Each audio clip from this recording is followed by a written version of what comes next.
welcome back to the New Earth Business Podcast.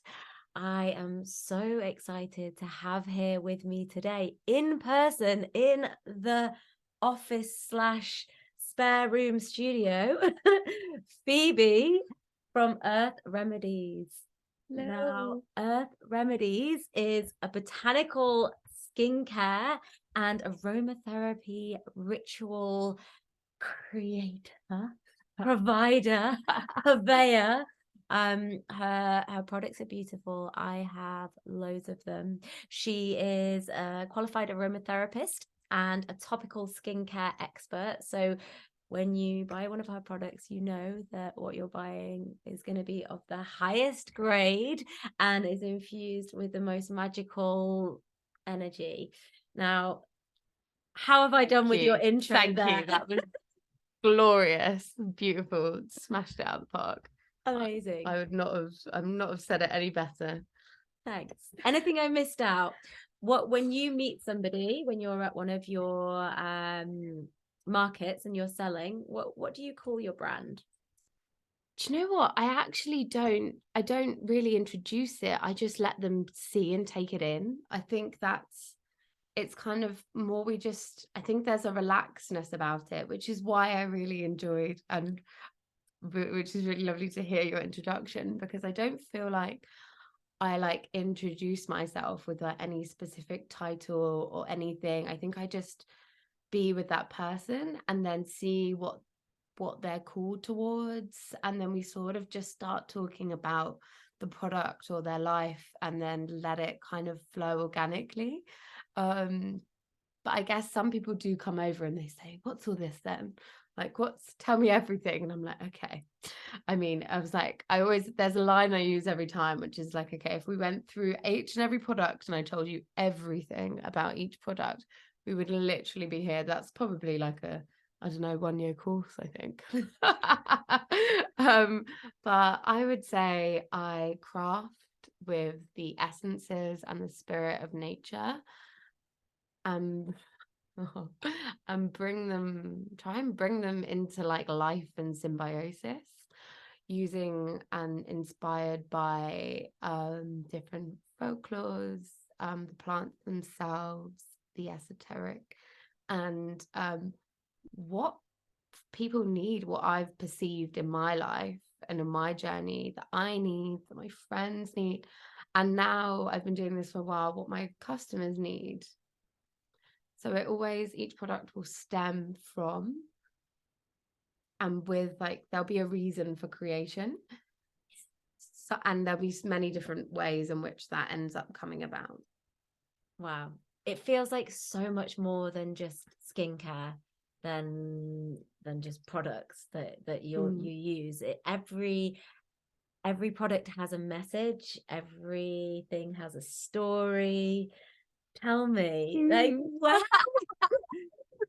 is this love for nature, plants, the sort of unseen, or the king? I always think that the plant kingdom are those without voices. Yeah. And you're really giving a voice to that. Like, where did this love start for you? That's a very good question, because I actually have a very good answer for it. Which, funny enough, it was one of my beginning discoveries that I identified as the reclaimed neo-pagan version of a witch, both with all the deep-rooted old ways that come into that through our lineage, and through the very present realness of what that weight of that word carries, through the history and through the nature connection that it represents. And one of the ways I realized this, it just sort of came to me. I was having a walk on Hampstead Heath when I was living up in North London, and there was the full moon out, and I was just alone walking in the heath. It was like a thing I did a lot, and I didn't really think anything of it. And I just looked to the moon. I was like, I'm a witch. I didn't know anyone else who would ever call themselves that or do it, know much about it at that point, but it came to me. And I realized that since I've been a little girl, I used to sit in the garden talking to the fairies and what I call flower fairies as a kid, and like pretending, well, being a fairy. I was gonna say pretending I was a fairy, just being a fairy, being amongst the fae, and talking and being, and just being in that world, like your inner world, which is where you can reach the magic and the realms of the plant world. And yeah, it's funny to go full circle, because I really got really into the science of it for a really long time. And that's sort of how I thought I began, with the really fascinated by the healing like capacity of nature. But it really all began just by feeling the energy as a kid. And that maybe being somewhere in my subconscious that sort of then came out to me so through needing to heal, really. And navigating the reality that we have constructed as humans of this world, and how much nature is an ally for our healing, to bring us back to ourselves. And now I'm back to talking to the flower fairies again. But and like actually on a much deeper level, with the childlike wonder, but also the kind of crone wisdom, and the mother birthing creation would be, I guess, the brand that I have now. Yeah. So do you feel like that's an archetype that you're in now, like a mother to your brand? Do you know what? It's so funny, like when you start talking or communicating, I've never really actually ever said that out loud or thought about my journey and lifetime as that. I think we constantly embody all of the archetypes within us, and to lose your childlike wonder, and I really love the wisdom of the crone and the mother of creation. And I think that's actually, there's a product that really talk about that part of this a lot. It's called We Three Queens, and it's the idea that what is the fountain of youth? What is the idea to never age? And what are people always seeking? And the wisest people that I've met in my life, the people that are so connected to like higher realms of consciousness, like shamans, this amazing, incredible shaman I met in Colombia, and all of the wise priestesses I've met recently, all the many people, yourself, and all these other beautiful, blessed beings that I'm grateful that are in my life. They possess both the amazing, excited exuberance of youth and the deep wisdoms that stems from the unconscious realm. And that is because when you possess those, you become timeless. And it's this concept of timelessness where you can't really place somebody's age. They're both forever young and ever wise. And that is what we want to encapsulate. That's how you live forever. You just go so in touch to the collective unconsciousness that you are just an extension of it. I am so with you on that.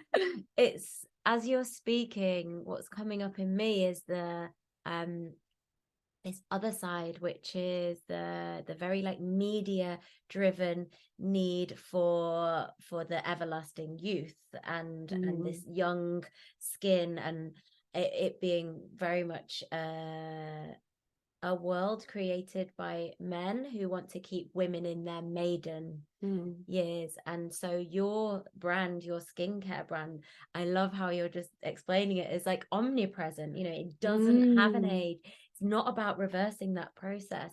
It's about being healthy and vital and, and alive and connecting to all of the archetypes. Yeah, exactly.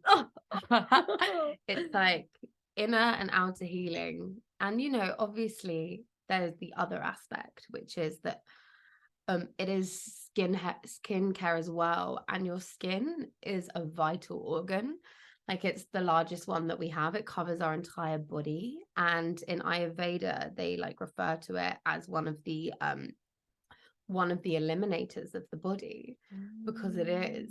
And it's these eliminated organs are so vital to our health that quite often when we're out of balance and we suffer from our health, we look to what one of the eliminators. And quite often the skin, when we have a skin condition, it can be an expression of like your inner health.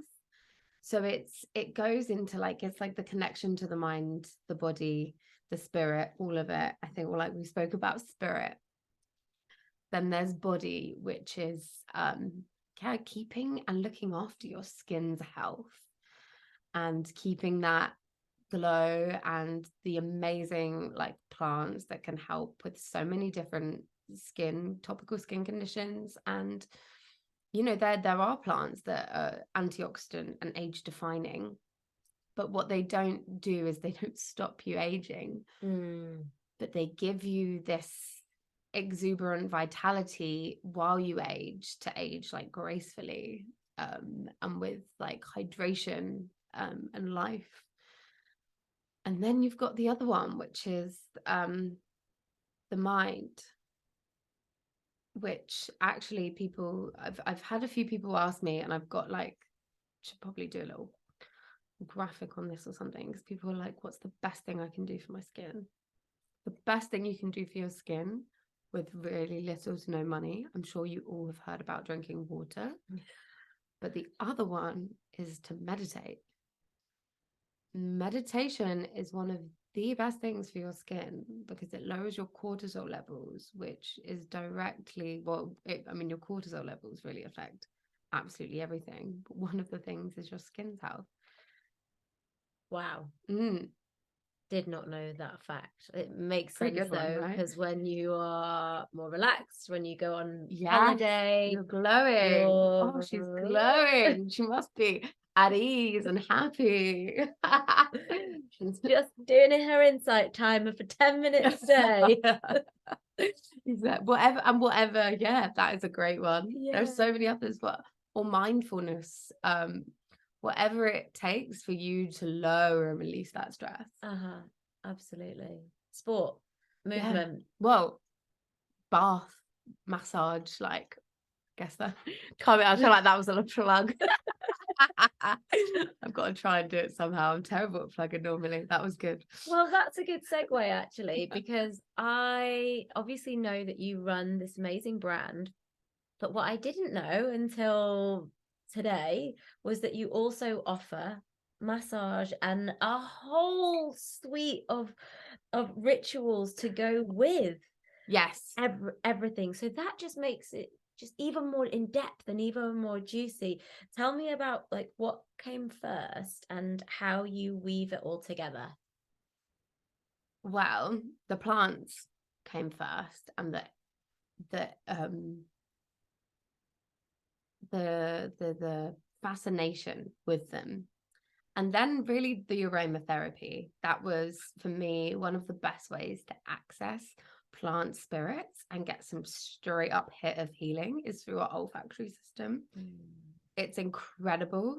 And that would then, the company came about I worked for Lush for like 5 years, and it was like a training supervisor, and I did the training sessions and ran a lot of the workshops, but I was like so into it.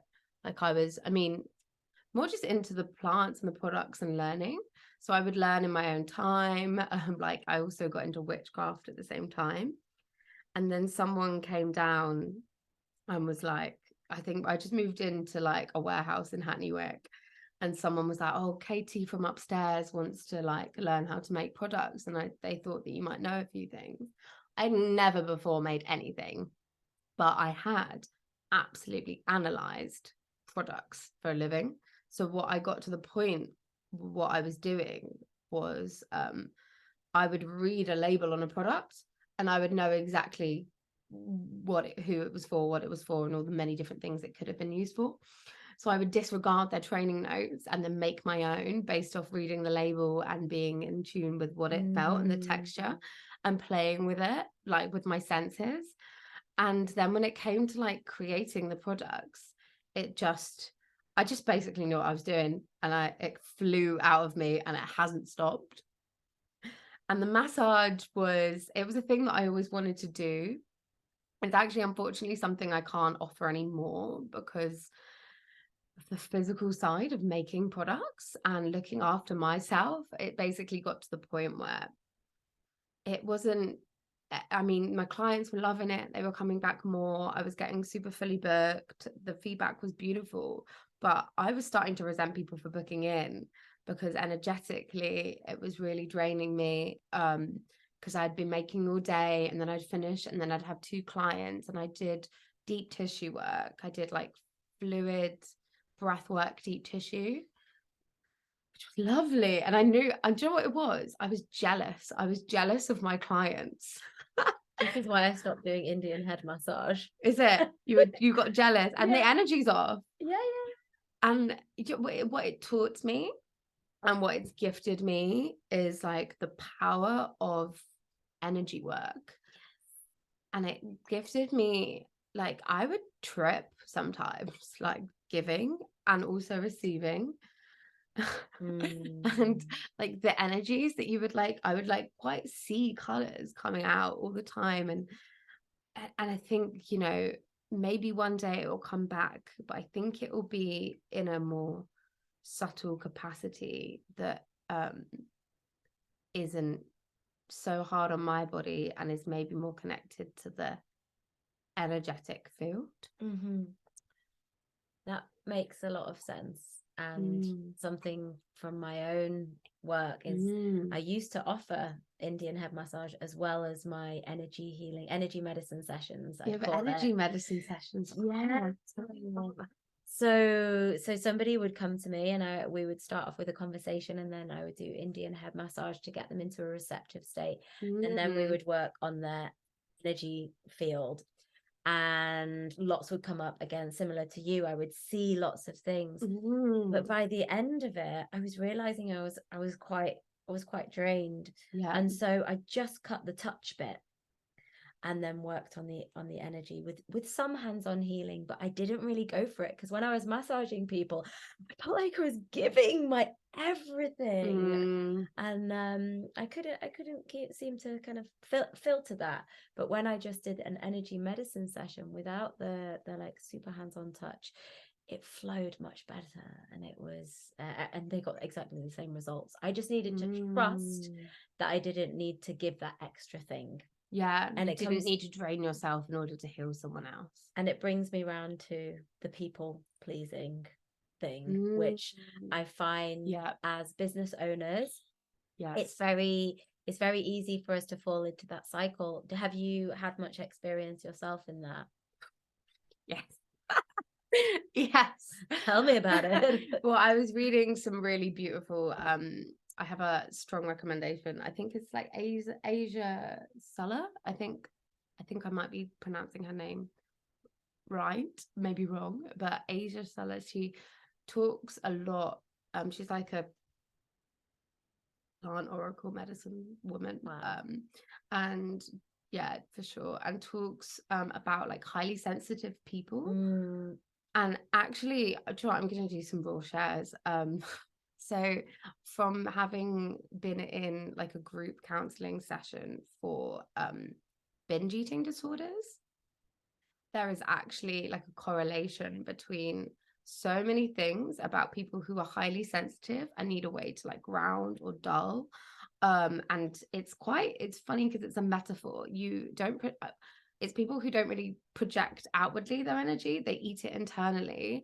So it's like I will prefer to take the blame rather than hurt you.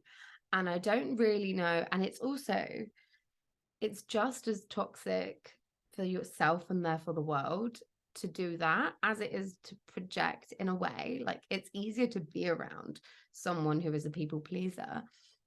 But ultimately, like the empowerment of self and someone asserting their boundaries, it just makes when you're at your best, other people are at their best. But there's such a, I still struggle, to be honest, because I'm still doing a massage for a few clients who really need it and really like haven't found anyone else who's not doing she knows.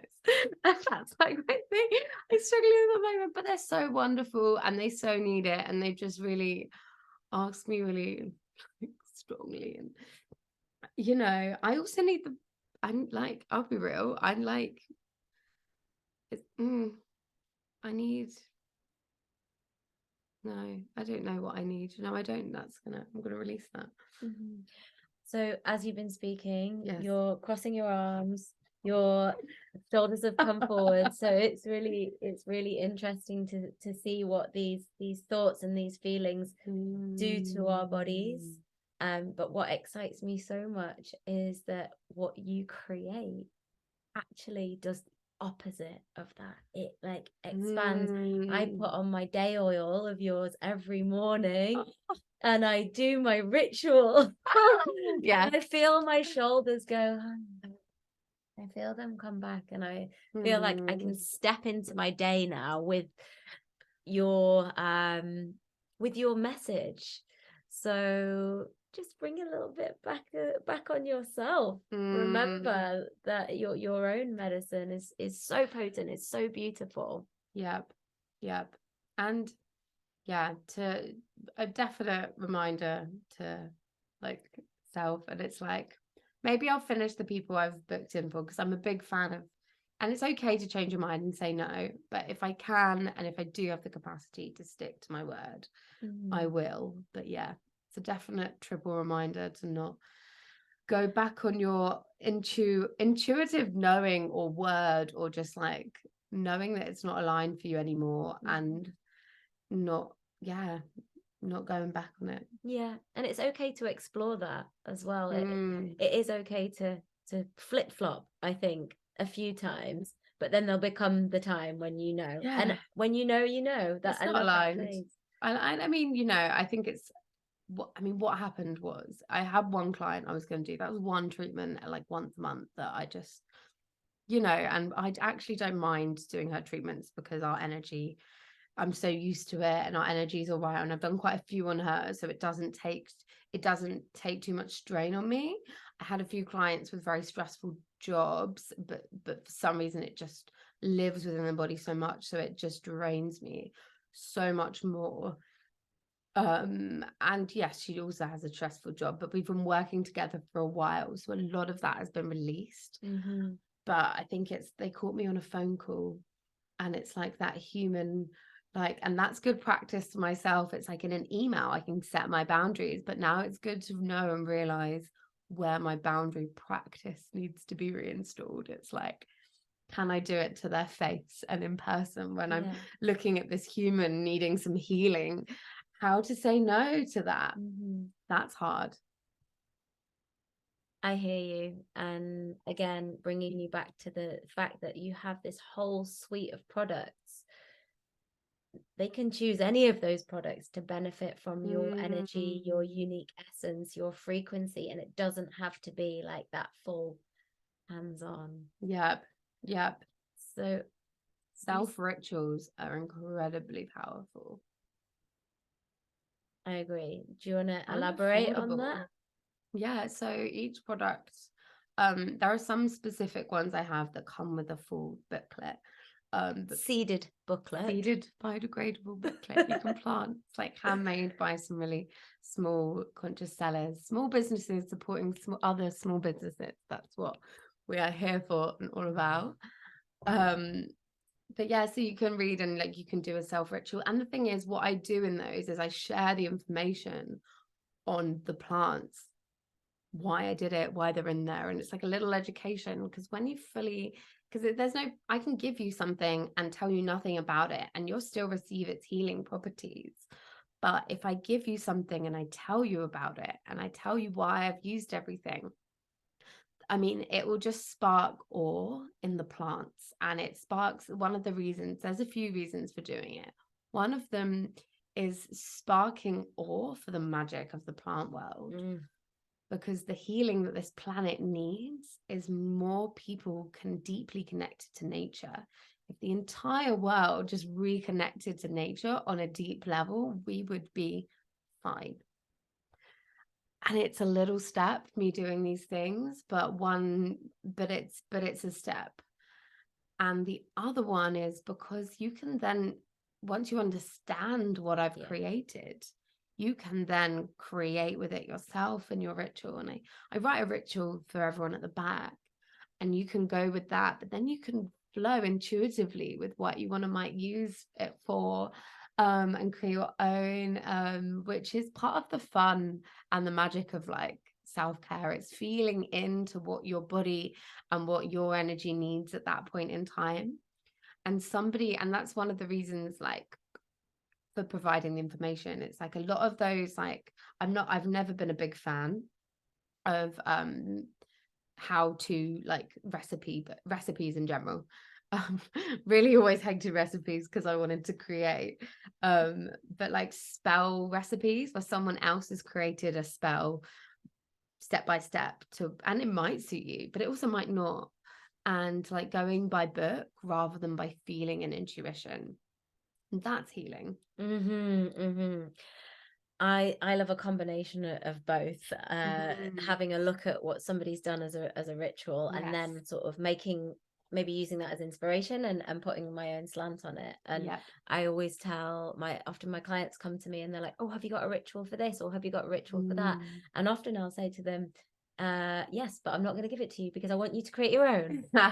And impact, because by doing that you're empowering people to their own innate knowledge. We did not get taught this at school. We got told to follow that recipe book, otherwise your souffle is gonna flop.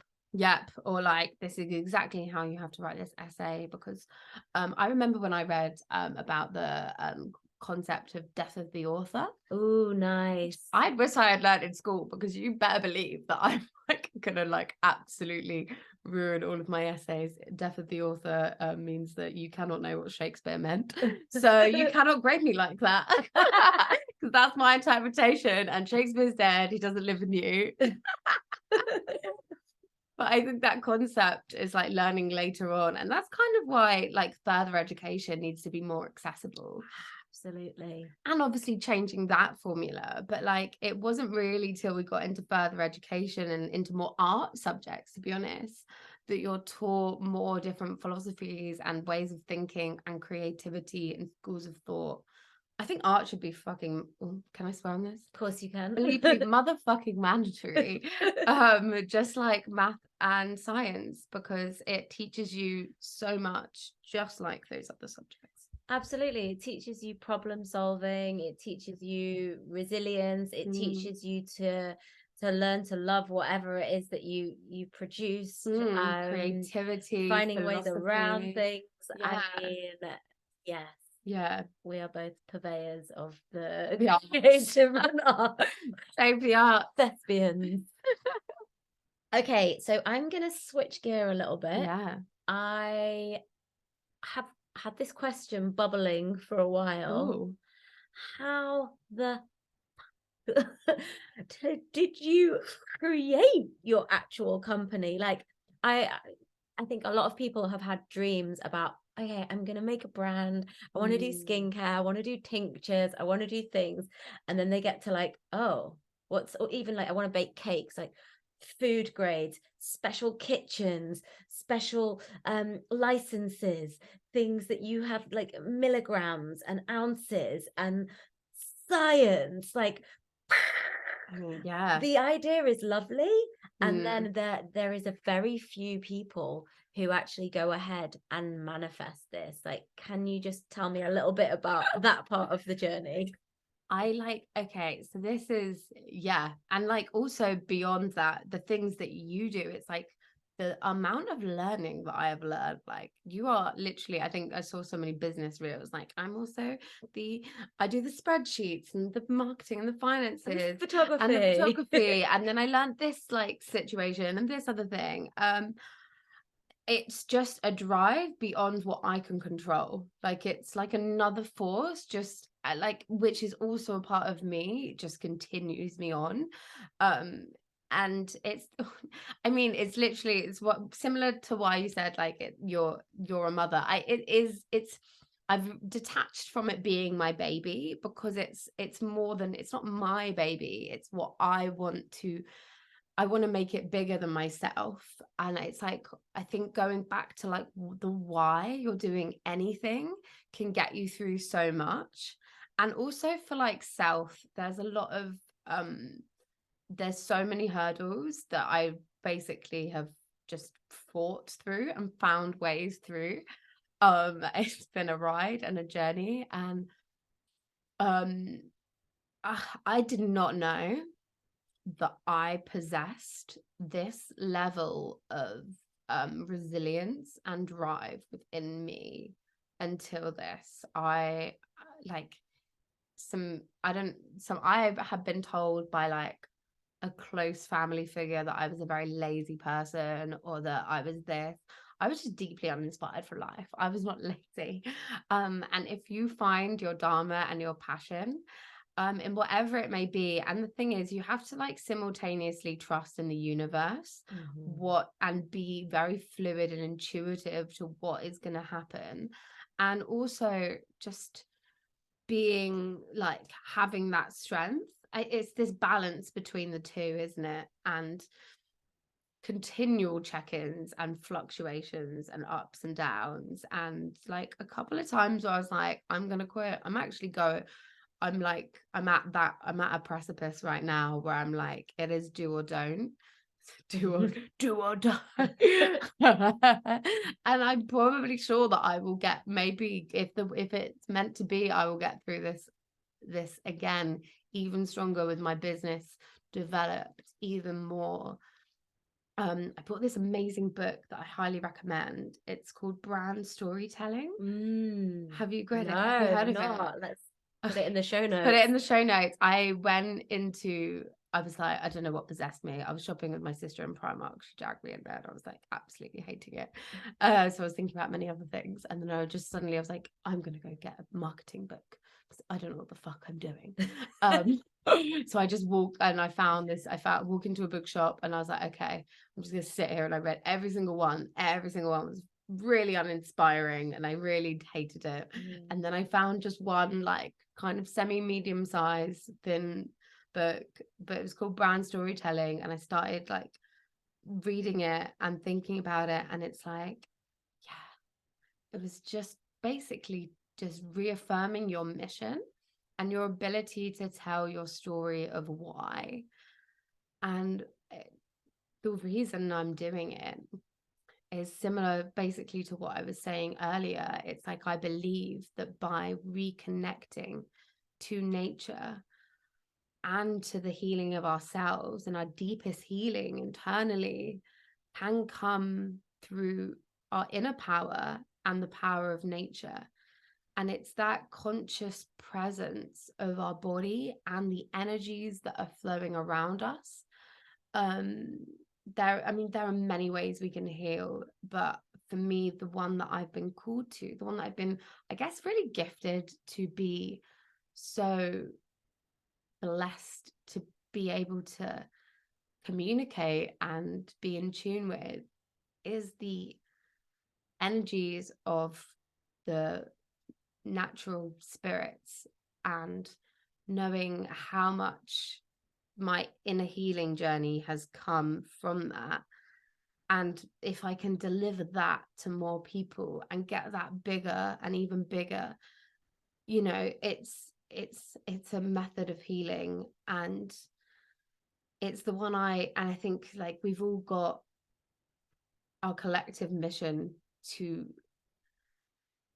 heal and say. I think the thing is with witchcraft, as you know, it's a deep, deep worship of self and the land, your own empowerment, and the empowerment and of everything on this planet. Just breathe into that. It's big. And you don't need to call yourself a witch to feel that. You just need to be a part of this earth. Yeah. And to feel your part in it. And I think by communicating with plants in nature and being in awe of magic and having that be a method to heal you is incredible. It's my passion and the best thing that I'm going to be able to do to help the planet. I've thought about this so many times because it's something that I have major climate crisis anxiety. I want to do so much, but the best thing for me to do is what I'm passionate about and what I'm called to do. And that's it, basically. Mic drop. Wow. Okay, so there was so many little threads, little corridors that we could go down in that. I'm gonna hit the notes because one thing that you mentioned was talking to the plants. It's something that I have done as a child. I think similar to you, speaking to the fairies, speaking to the plants, and then it coming back into my life in a big way now. And it's very much part of how I run my newer business. So, which is incredible, by the way, and so inspiring. Thank you. So we all have different ways of connecting. We were talking about this morning and how, in a way, it's important kind of not to be prescriptive. However, for somebody who's never hugged a tree or never had a conversation with a sprig of rosemary, what would you say would be like an entry level idea or conversation? I'm going to shuffle because I crossed my legs and shuffled back. I don't want to be too far from the mic. So I think the very, very first step in this is to practice like mindful walking and paying attention to nature and your senses and yourself among it. And I think maybe before you begin like directly communicating or feeling or the energies, like I can go into like maybe what I mean by that a little more if you like, but to really just become a part of it. Because nature's not going to communicate with you if you're distant from it. They can't reach you. It's not that they're not gonna want to, like, that, they don't have our like resentment and ego. I mean, that they're just being. And for anything that is open and connected and sends them good vibrational, like loving energy back, that they will be open to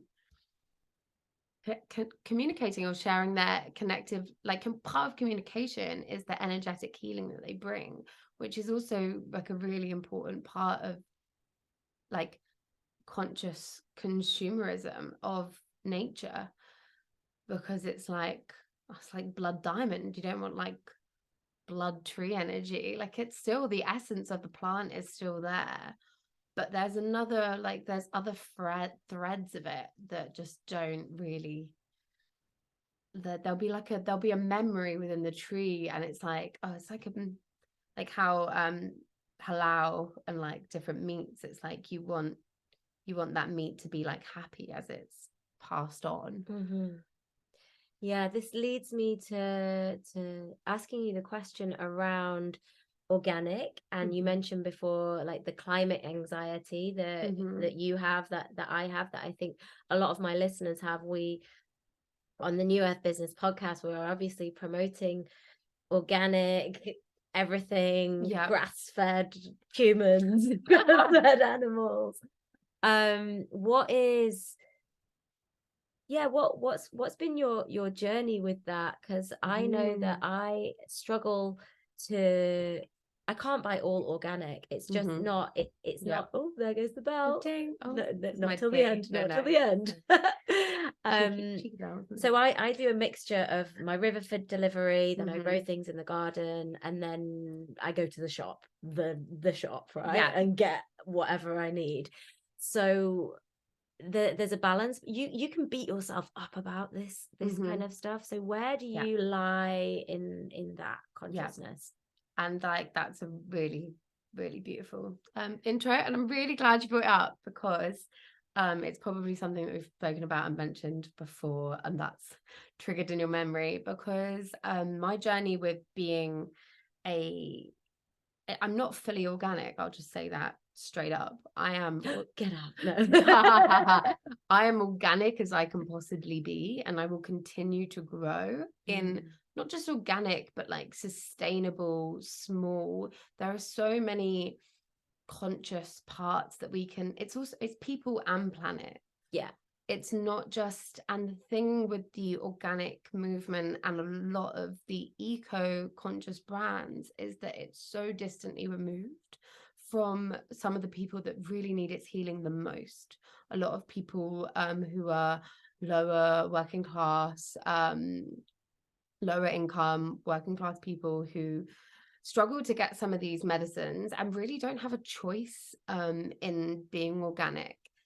And for me, it's been a really hard thing with price point and not being, I don't want to be so, I need to value my time and energy and actually get paid enough to do this job. Otherwise, what's the point? I can't even carry on if I don't pay myself.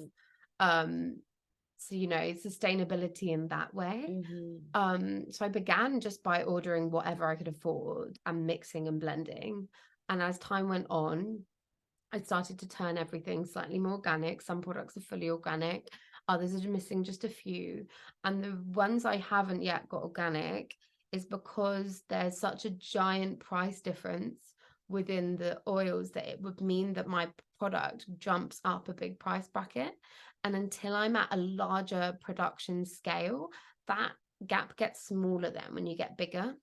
But while it's still just me making and maybe like an assistant helping out when it's busier times of year, it's not it will make my products less accessible. For example, there's a really amazing event going on in Hackney, which have invited me to be a part of, which is like a really beautiful free Christmas fair, because the cost of living crisis is real, and I'm, you know, I'm dropping my prices down to like for that, and I'm going and being a part of it, because what's important for like my brand and also like me being in it, like I need to, you know, look at myself and check myself, because being, why are you doing this? It's like to heal and give things to all people.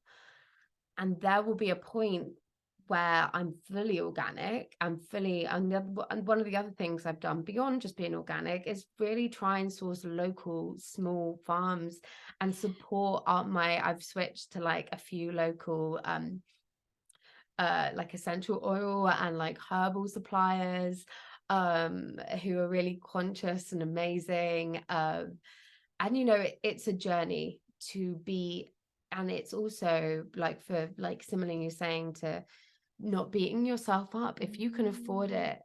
Conscious consumerism is about being conscious in your place in your reality, and if you have a low budget, you need to look after yourself, and you would you buy an orange or like that's organic or not? And it's like, if you have a little one to look after, and it's like you need to do what you can within your means, and also and know that specifically for people who have the means, to be supporting and being as conscious as you can, and like a call to action for as much as you can, and feeling no guilt for what you cannot in your capacity.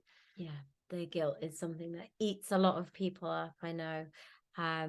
I just kind of had this visual of like, you either buy the one expensive orange, organic orange, or you buy the bag of satsumas for your child's lunchbox. Thank you. I was looking for an analogy, and that's like exactly. Thank you. That's and I was brain farted on the analogy, and you've got it exactly. Yeah, sometimes you just got to buy the bag of satsumas. Sometimes you got it, because that vitamin C will be vital to your child's health. Vitamin C is like the number one thing for helping with sickness. You know, cold season, winter, got to get that child those satsumas. And south. I love it. Okay, so we're coming to the end of our chat now, although I know that we could carry on forever and ever. Is that you? So you're coming up to your Christmas busy time. This is going to go out before December. So please tell me, is there anything that we should be like thinking about that we could potentially buy from you for Christmas? Is there anything that's going to be supportive for us in silly season? Silly season. So the day ritual facial oil actually that you mentioned is all about breathing in the day. It's got like sweet orange oil, which represents the sun. It's like that vitality, that energy. And with SAD and a lot of like gloomy mornings, you might like the things from the orange plant, both the flower, which is in happy mist, the orange blossom, and the orange and day oil. They're both really amazing to boost the serotonin levels in the brain. They help with just generally giving your morning that little boost and setting your intention for the day. The other thing I do for Christmas, which is I did last year, and I think I'm glad I did it, is like minis. We were having conversations in the kitchen about Mini everything. Mini everything. It's just like you can buy a gift set and you can even buy it for yourself. I think a few people buy it for themselves. I've got actually this big skincare Cosmos gift set, which is basically like a mini of almost everything I do for like a really reasonable price. How much is it? I probably need to up it. Like I'm about to up it just for December to let me. So it's going to be like, it's £88. But you get like the entire range in a big box of like minis of everything to try. Oh, that sounds amazing. Send that link to somebody who you know really loves you. Yeah, it's really popular actually, which is really nice. I don't think people don't go. Sometimes you want to go big on that. I also do like smaller ones, 25, 35. You know, and if like, and that's another thing, if you can afford it, please support me and pay for it. It'd be lovely. But if you can't, and you've got like a loved one who you think really needs this healing thing, and you've been hit by the cost of living crisis, send me a message on Instagram and we can sort something out. Oh, that is amazing. That's such a beautiful like gift of sacred reciprocity, because you know when you give, it's gonna come right back.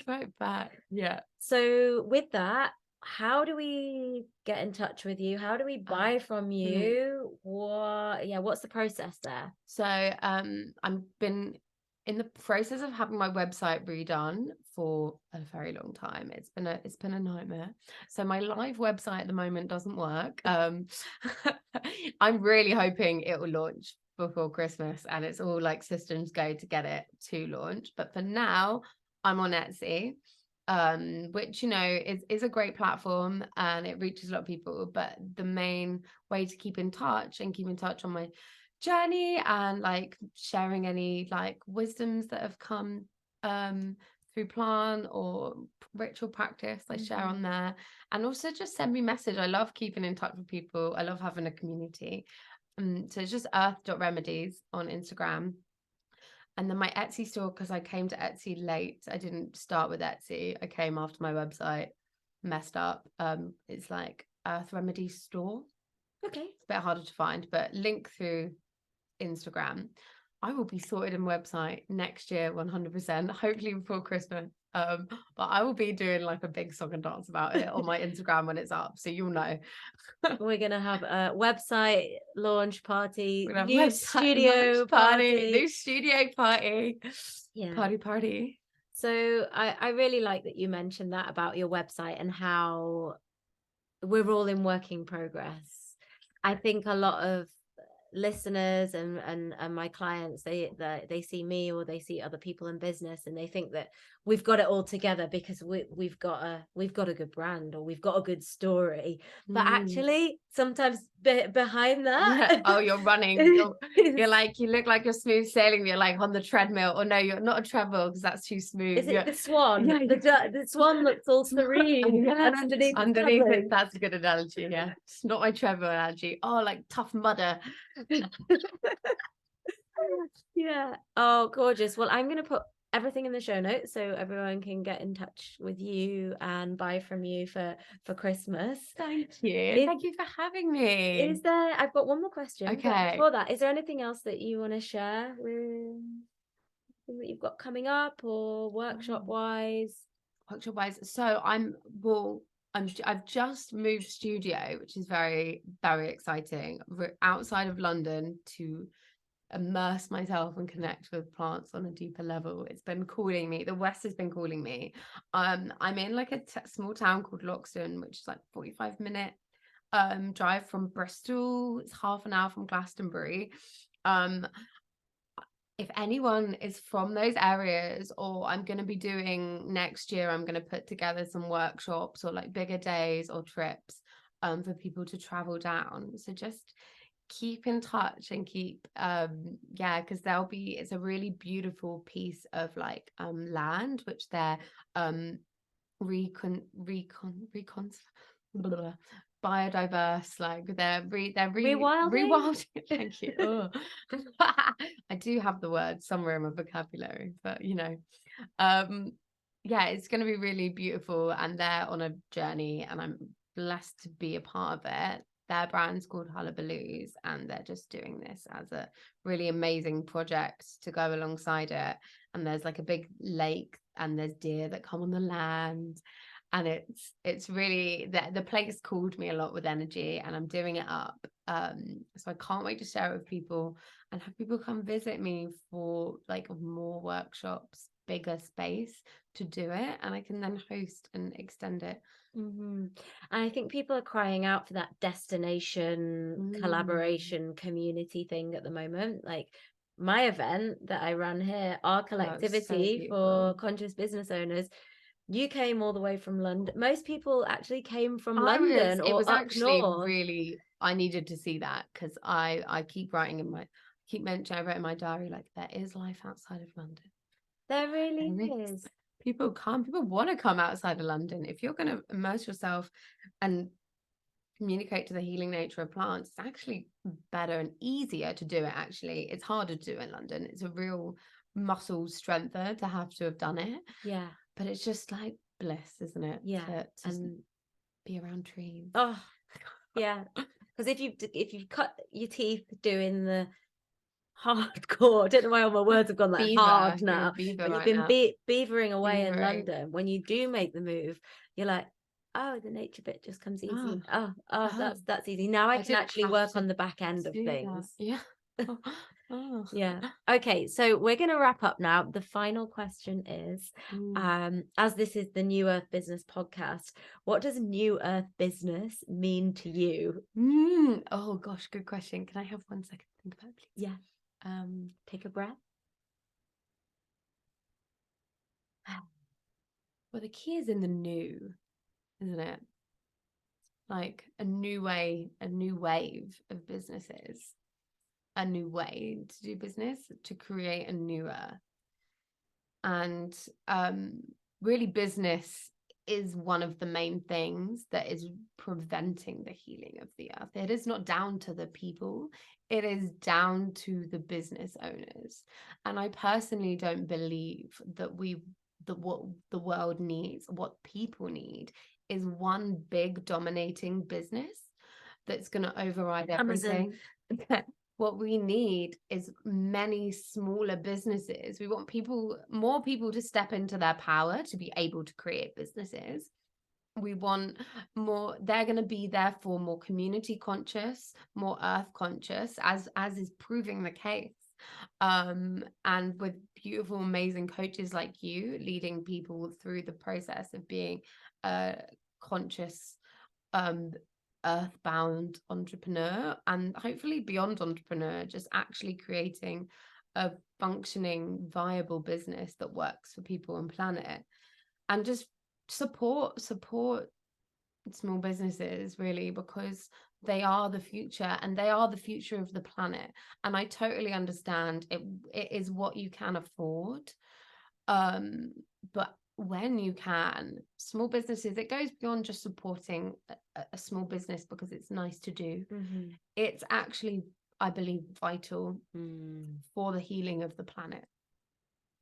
and the journey that we need to go forth as a collective. And our coin is our power. That is one of the only powers that we really have as citizens. We have the power to vote, obviously, but we only have the power for what they select for us. But where we put our money can ruin or make whatever we want. That alchemy power of coin. I've got full body tingles, shivers. That's like activating. I feel like that's gonna Ring. Kundalini rising. be the advert for the Plant beginning. power rising. Yeah. Just came up a tree, just came out of our heads, like ding. Came out of pineal. Beautiful. This is it. This is what it's all about. It has been amazing doing this interview. It's speaking to an old friend.